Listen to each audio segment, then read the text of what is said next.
When I was younger, I had dreams of being a great piano player, of learning the piano and playing and just being really, really good at it. And so I enrolled in piano lessons. My parents put me in piano lessons. I remember when I was about 7 or 8 years old, maybe even before that. And I played piano for about a year and a little bit. And then the dream just kind of faded. Stopped piano lessons. Now, granted, I got sick and was in the hospital, and so I had to stop piano lessons. But then there were a couple different times in my life where I had the opportunity to get back into piano and to fulfill this dream that I had, but I just never did it. I remember like thinking about going back to piano lessons so that I could be really, really great and fulfill this dream, and then I just didn't. Got busy, got distracted by other things.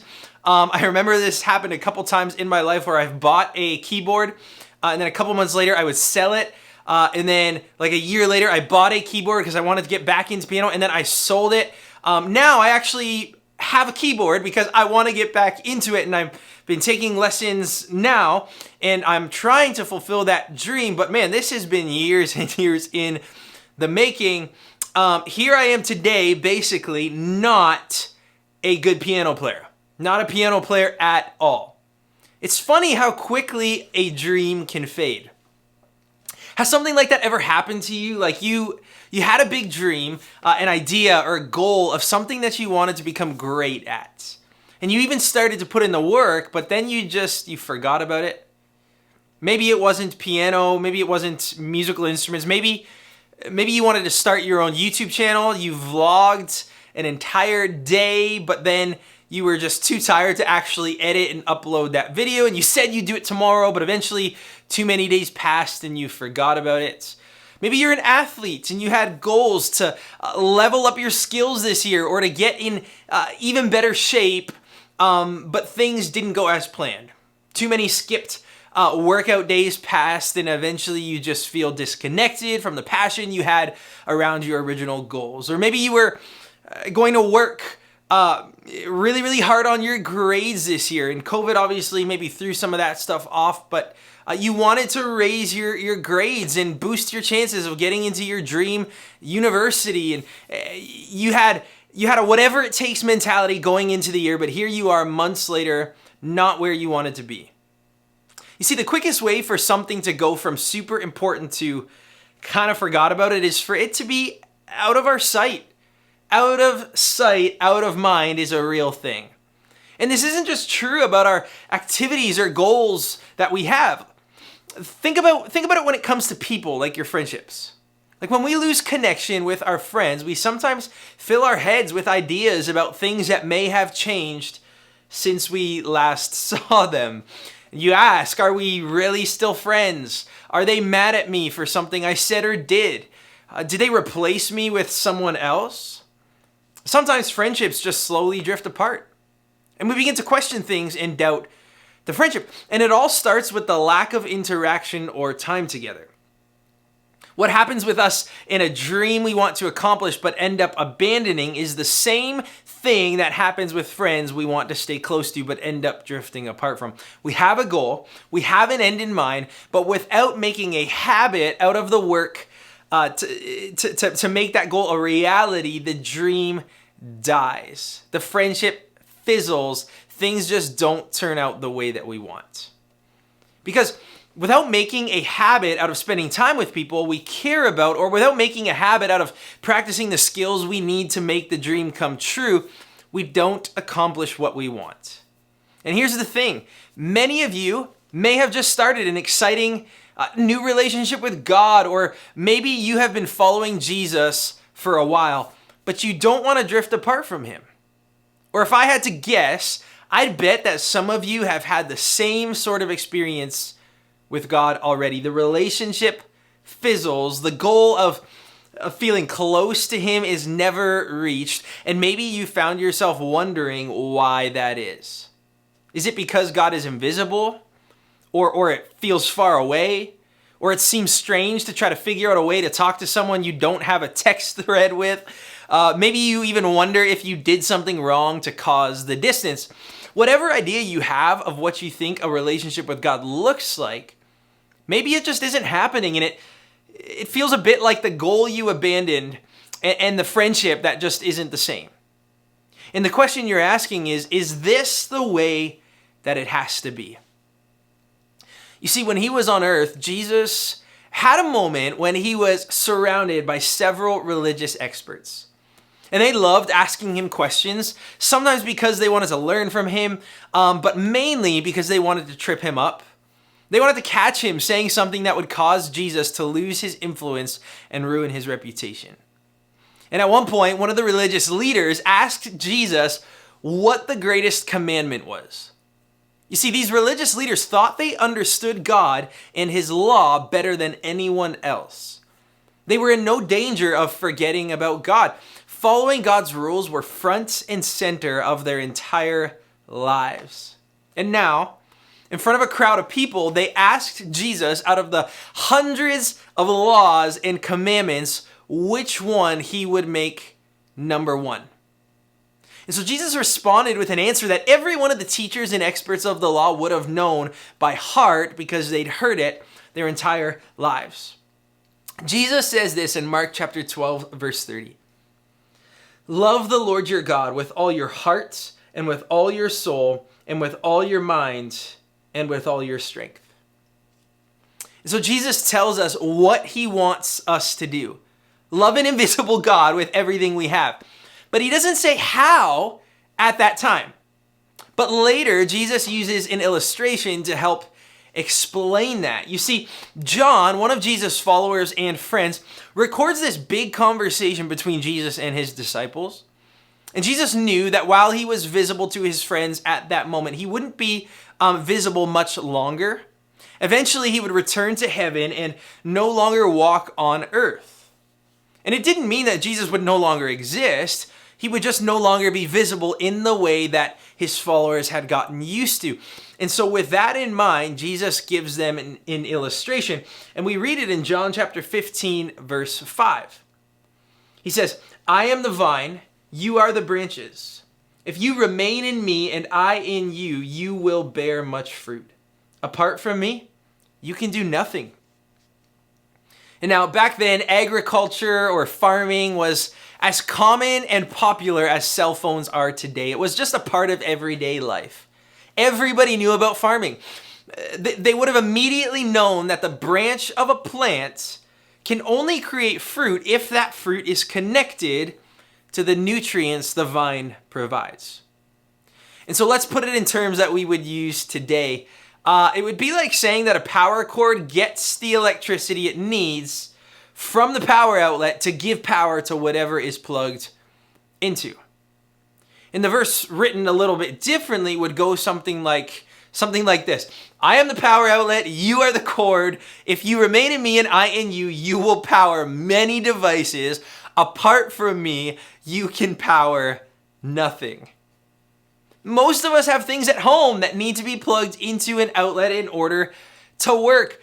Televisions, hair straighteners, ladies, coffee pots. I got a Keurig right here. Check this out. I don't know if you drink coffee at this time in your life. Maybe you probably shouldn't. I don't know. Whatever. Do whatever you want. The list could go on for days. But think about the incredible things that you can do and all the people you can connect with through your phone, through your Xbox. Like if your Xbox is connected to an outlet, it can do wonders. If your Xbox is unplugged, it's just a pile of metal and plastic.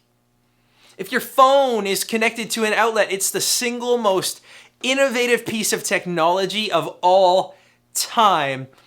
But if your phone has no battery left, it has all the potential in the world, but that's really all it is. It's just potential. If your device is connected to an outlet, it has true power. If your device has no electricity, it is dead. And this is a lot like us in our relationship with God. We have so much power and so much potential to do so many things.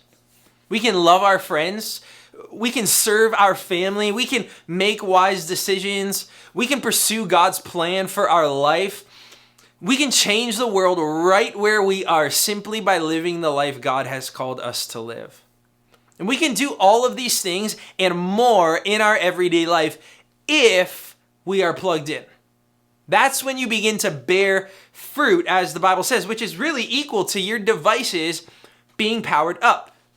When you're connected to God, you get to live as the single greatest creation of all time. God said so when he made you. And if you aren't connected, you have all the potential in the world, but there's something standing in the way. You're still the greatest creation of all time, but there's a gap between where you are and where you could be. We need to stay connected to God to know God, and we need to know God in order to love God more. And loving God, that's what Jesus said was the most important commandment of all time. So in order to love God with everything we are, we need to be connected to him with all that we are. So think of it this way. Connection with God helps us know him better.